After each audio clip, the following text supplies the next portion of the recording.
seconds, a simple question about charity work spiraled into the most shocking live television meltdown of the year.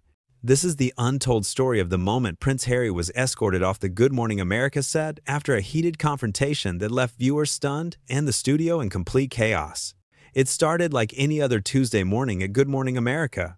The cameras were rolling, the audience was settled in their seats, and Lara Spencer sat across from Prince Harry, ready to discuss his latest humanitarian initiatives. The atmosphere was light, friendly even. Lara had done hundreds of these interviews before. She knew exactly how to make her guests feel comfortable while keeping the conversation engaging for millions of viewers at home. Lara smiled warmly as she began. She said, "Your Royal Highness, thank you so much for being here with us this morning. I know our viewers are excited to hear about the incredible work you have been doing with your foundation. Can you tell us a little bit about what inspired you to focus on mental health awareness for young people?"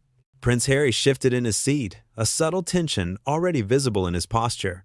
His jaw was tight, his eyes had a distant quality to them, as if he was already somewhere else in his mind. He replied, "Well, Lara, I think that is obvious, is it not? Anyone with half a brain can see that young people today are struggling. I am simply doing what anyone in my position should be doing. It is not exactly groundbreaking." The words landed with an unexpected heaviness. In the control room, the director exchanged a quick glance with the senior producer. This was not the tone they had expected. The pre-interview had been cordial, even friendly. Something had shifted. Lara felt it too. She had conducted enough interviews to recognize when a guest was bringing baggage to the table. But she was a professional. She could work with this. She just needed to redirect the energy, bring the focus back to the positive work being done. The studio audience fell silent. You could have heard a pin drop in that moment. The energy had changed completely. What had started as a friendly morning chat was beginning to feel like something else, something uncomfortable. Lara's smile wavered for just a moment, but she maintained her professional composure. Years of experience had taught her how to handle difficult guests. She was not going to let a dismissive comment derail the interview, not this early, not when they had an entire segment planned. She took a breath, reset her energy, and continued, her voice deliberately warm and encouraging. She was going to give him a chance to reset too, to find his way back to a more productive conversation. She said, "Of course, and I think what makes your work particularly special is the personal connection you bring to it. You have spoken openly about your own mental health journey in the past. How has that personal experience shaped the way you approach this work with young people? What do you hope they take away from your foundation's programs?" It was a softball question, an invitation to share something meaningful, something that would resonate with viewers and remind them why they were interested in this interview in the first place. Any experienced public figure would have recognized it for what it was, an opportunity, a chance to connect. But Prince Harry did not take it. Prince Harry leaned back in his chair, crossing his arms across his chest in a posture that screamed defensiveness. His expression had hardened. Whatever had been bothering him before was now coming to the surface. He said, his voice dripping with condescension, "You know, Lara, I find it quite interesting, quite fascinating, really, how American media always wants to dig into personal trauma for entertainment value. It is like a sport for you, people, is it not? Find the pain, expose the wound, get the tears on camera. Is that what this is?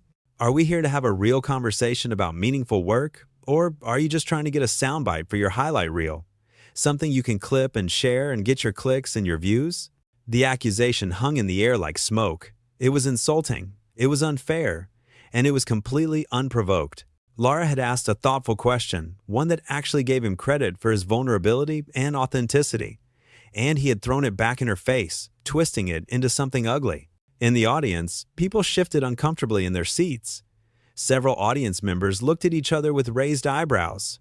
This was not what they had come to see. The temperature in the room dropped instantly. The comfortable warmth of morning television evaporated, replaced by an icy tension that everyone could feel. Producers backstage exchanged worried glances. This was live television.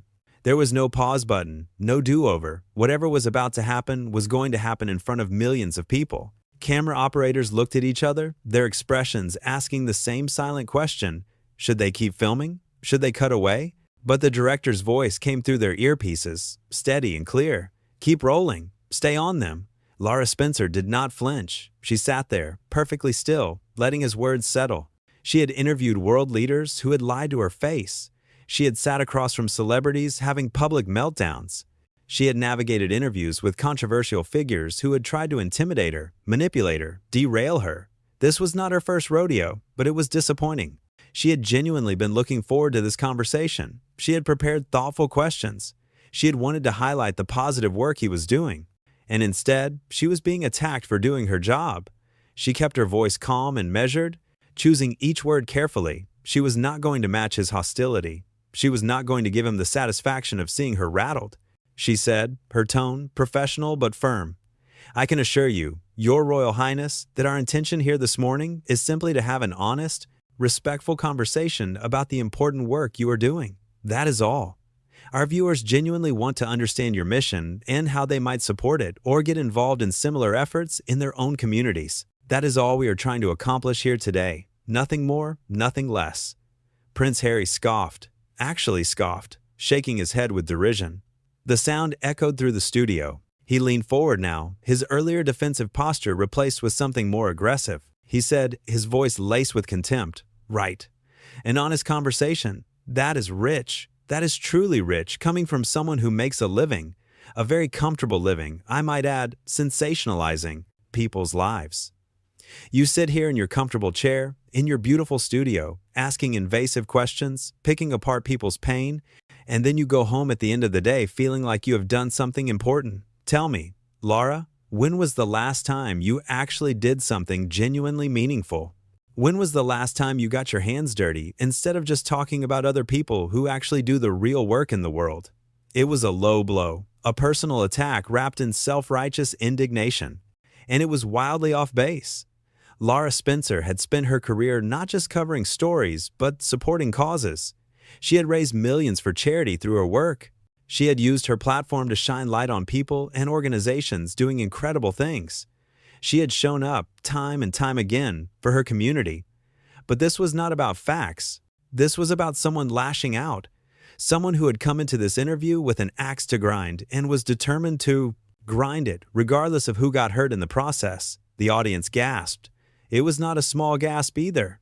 It was audible, collective, the sound of dozens of people simultaneously shocked by what they were witnessing. Several people in the front row covered their mouths with their hands. Others sat frozen, wide-eyed, unable to believe what they were seeing unfold before them. This was not the charming prince they had come to see. This was not the compassionate advocate they had read about. This was something else entirely, someone else entirely, someone bitter and angry and determined to make everyone around him feel as miserable as he apparently felt. Lara took a deep breath, in through the nose, out through the mouth, a technique she had learned years ago for staying centered in difficult moments. Her professional mask was beginning to show small cracks, now, not in her expression, which remained composed, but in her eyes. If you look closely, you could see the hurt there, the disappointment, the frustration of someone who had tried to create space for a meaningful conversation and had been rewarded with hostility. But she held firm.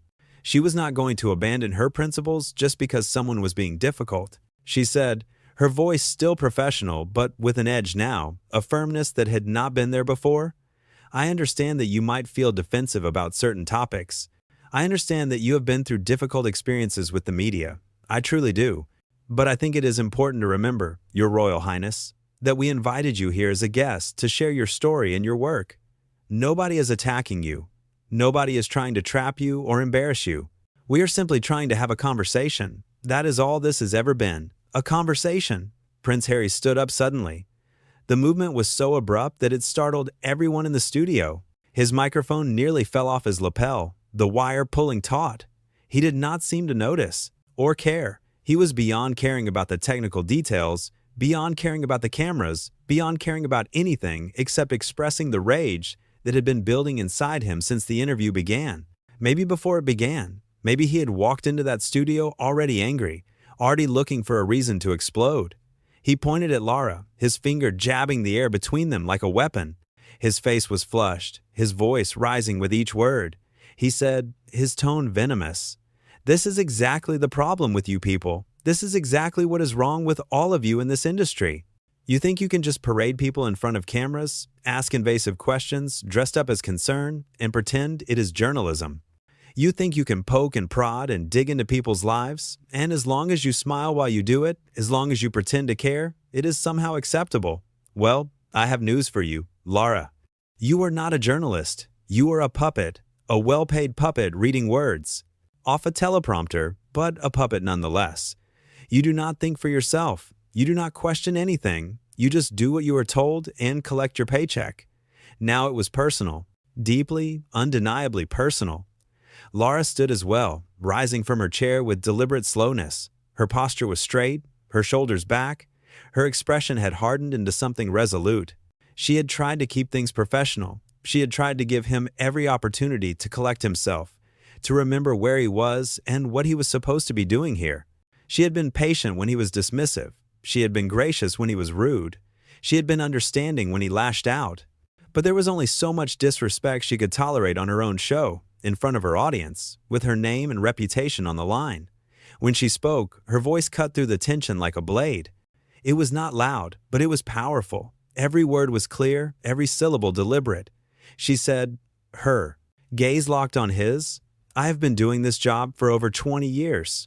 20 years of waking up before dawn. 20 years of preparing, researching, caring about the stories we tell and the people we bring to this platform. I have interviewed thousands of people from all walks of life, presidents and teachers, celebrities and everyday heroes, people who have suffered unimaginable loss and people celebrating their greatest triumphs. And I have always treated every single guest with respect and dignity. Every single one. She paused, letting her words hang in the air. The silence was deafening. Every person in that studio was frozen, watching this confrontation unfold in real time. Lara continued, her voice growing stronger. She said, if you came here today looking for a fight, you have picked the wrong person. This is my show. These are my viewers. And I will not stand here and let you disrespect them or me. So I'm going to ask you one more time. Can we continue this conversation in a respectful manner, or do we need to end this interview right now? Prince Harry's face flushed red. He took a step closer to Lara, his voice rising. He said, "In the interview? You do not get to dismiss me, Lara. Do you know who I am? Do you have any idea what I have been through? What I have sacrificed? And you have the audacity to lecture me about respect? This entire charade is beneath me. You are beneath me." That was the line. The moment that changed everything. Lara Spencer did not raise her voice. She did not need to. She simply looked directly into the camera and said, "We are going to take a commercial break." Then she turned to the producers standing just off camera. She said, "Get him out of here. Now." For a moment, nobody moved. The gravity of what was happening was still sinking in. But then, two producers stepped onto the set. They approached Prince Harry carefully, their voices low and urgent. One of them said, "Sir, we need you to come with." Prince Harry whirled around to face them. He said, "You cannot be serious. You are actually throwing me out?" Lara stood her ground, her arms crossed, watching the scene unfold with a mixture of anger and disappointment. The producer spoke again, more firmly this time. He said, "Sir, this interview is over. We need you to leave the set immediately." Prince Harry looked around the studio as if searching for someone who would come to his defense. But there was no one. The crew members avoided his gaze. The audience sat in stunned silence. Even his own team members, who had accompanied him to the studio, looked mortified. He ripped the microphone off his lapel and threw it onto the chair. He said, his voice dripping with contempt, "This is absolutely pathetic. You Americans have no class, no respect, no understanding of what real dignity looks like." He turned one last time to face Lara and said, "You should be ashamed of yourself. All of you should be ashamed." Lara did not respond. She simply watched as the producers escorted him off the set, his angry footsteps echoing through the silent studio. The cameras were still rolling, capturing every moment of this unprecedented scene. Once he disappeared through the studio doors, Lara turned back to face the camera. She took a deep breath, composing herself with the professionalism that had defined her entire career. She said, "Ladies and gentlemen, I apologize that you had to witness that. In all my years of doing this show, I have never had to ask a guest to leave. But I will always stand up for the integrity of this program and the respect we owe to you, our viewers. We believe in having tough conversations. We believe in asking difficult questions. But we also believe in treating people with basic human decency, and we expect the same in return." She paused, her voice softening slightly. She said, "I want to be clear. This was not about titles or status or who has been through more in life. This was about one simple thing: respect. When you come onto this show, whether you are a prince or a teacher or a small business owner, you are our guest. And as our guest, we treat you with respect. All we ask is that you treat us and our viewers with that same respect in return." The audience began to clap, slowly at first, then building into sustained applause. Lara smiled, a genuine smile this time, and nodded her appreciation. She said, "Thank you. Thank you all for being here today and for your understanding." We are going to take that commercial break now, and when we come back, we have an incredible story about a local teacher who is changing lives in her community. Stay with us. As the cameras cut away, Lara finally allowed herself to exhale. Her co-hosts rushed over to check on her. One of them said, "Are you okay?" "That was intense." Lara nodded, still processing what had just happened. She said, "I am fine. I just cannot believe that actually happened." Another co-host put a hand on her shoulder and said, "You handled that perfectly. You gave him every chance to reset, and he just kept pushing." Backstage, the mood was electric with shock and disbelief. Producers were already on their phones, likely dealing with the immediate fallout. Prince Harry and his team had been quickly ushered out of the building through a back entrance, avoiding any further confrontation. One staff member who witnessed the backstage exit later described the prince as still visibly angry, muttering complaints about the treatment he had received. Meanwhile, on social media, the reaction was instantaneous. Within minutes, clips of the confrontation were being shared across every platform. Viewers who had watched it live were trying to process what they had just witnessed. The comment sections were flooded with opinions. Some people defended the prince, saying that the media had been too harsh on him for years and that his frustration was understandable.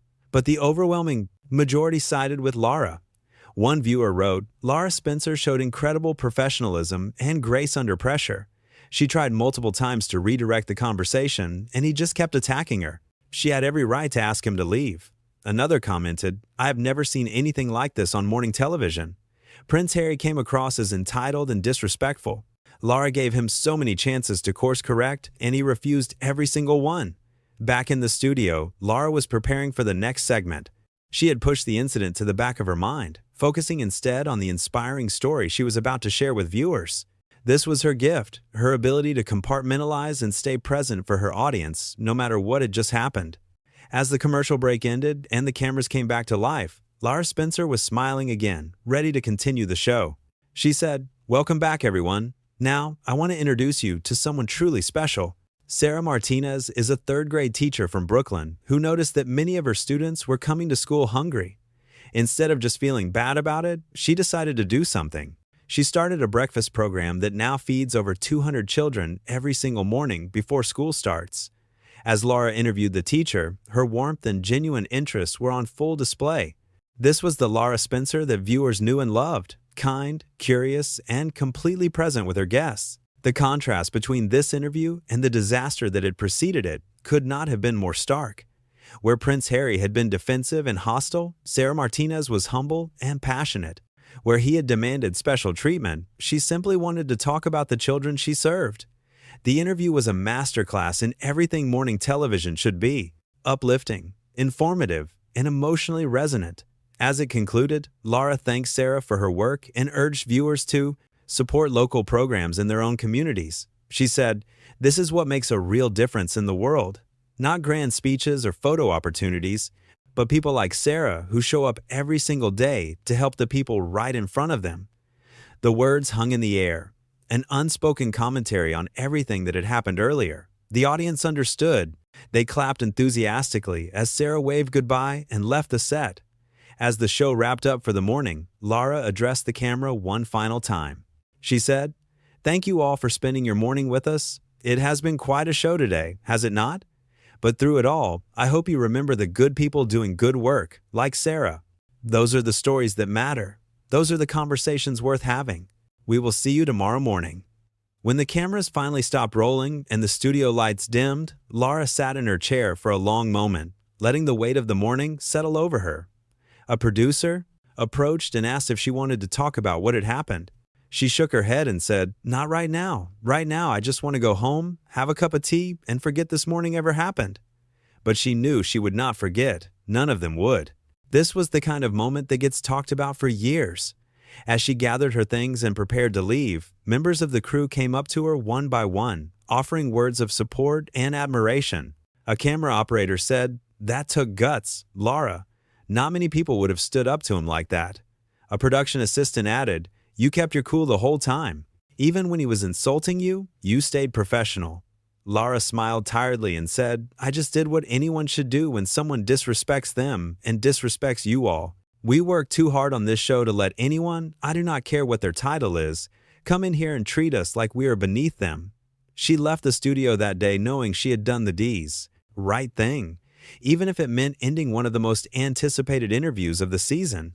In the days that followed, the incident would be analyzed and discussed endlessly. But in that moment, walking out into the bright New York morning, Lara Spencer felt something unexpected. Relief. Relief that she had trusted her instincts. Relief that she had stood up for herself and her team. And relief that, despite the chaos, the show had gone on. The confrontation between Lara Spencer and Prince Harry would become one of the most talked about moments in morning television history. Not because of scandal or sensationalism, but because it was a stark reminder of something fundamental. Respect is not negotiable. It does not matter if you are royalty or a regular person. It does not matter if you have faced incredible challenges or lived a privileged life. When you are a guest in someone's house, on someone's show, you treat them with respect. And if you cannot do that, you should not be surprised when you are asked to leave. Lara Spencer understood this deeply. It was why she had built a career spanning decades. It was why viewers trusted her. It was why, even in the face of hostility from someone with a royal title, she never wavered. She knew her worth. She knew the worth of her team. And she knew the worth of the viewers who welcomed her into their homes every single morning. That knowledge gave her the strength to do what needed to be done, even when it was uncomfortable, even when it would create headlines. The next morning, when Lara returned to the studio, there was an energy in the air that had not been there before. The crew greeted her with renewed appreciation. They had always respected her, but now there was something more: pride. They were proud to work with someone who had the backbone to stand up for what was right, regardless of the consequences. As Lara took her seat and the familiar opening music began to play, she looked into the camera with the same warm smile viewers had come to love. She said, "Good morning, America. Thank you for joining us today. We have an incredible show lined up for you." And just like that, she was back. Professional, warm, and ready to bring meaningful conversations to millions of viewers. The incident with Prince Harry was behind her, a chapter closed. But the lesson it taught would resonate far beyond that one chaotic morning. It would remind everyone watching that dignity and respect are not about titles or status. They are about how we treat each other, especially when the cameras are rolling and the whole world is watching. In the end, the confrontation was not just about two people clashing on live television. It was about values. It was about integrity. It was about knowing when to draw a line and having the courage to enforce it. Lara Spencer had done all of that with grace and strength. She had given Prince Harry every opportunity to course correct, every chance to engage in the kind of meaningful dialogue that her show was built on. When he refused, when he chose contempt over conversation, she made the only decision she could make. She protected her show, her team, and her viewers from someone who had come not to share but to belittle. The story of that morning would be told and retold, each time with a slightly different perspective, but the core truth remained unchanged. On that Tuesday morning in the Good Morning America studio, when things went terribly wrong, Lara Spencer showed the world what real professionalism looks like. She showed that kindness is not the same as weakness, that patience has limits, that respect is earned, not demanded. And most importantly, she showed that sometimes the most powerful thing you can do is simply stand your ground and say, "Enough." That is what happened when a royal guest forgot that respect goes both ways. That is what happened when entitlement collided with integrity. That is what happened in 32 seconds that changed everything. And that is why, long after the headlines faded and the social media storm passed, people would remember not the outbursts, but the response. Not the insults, but the composure.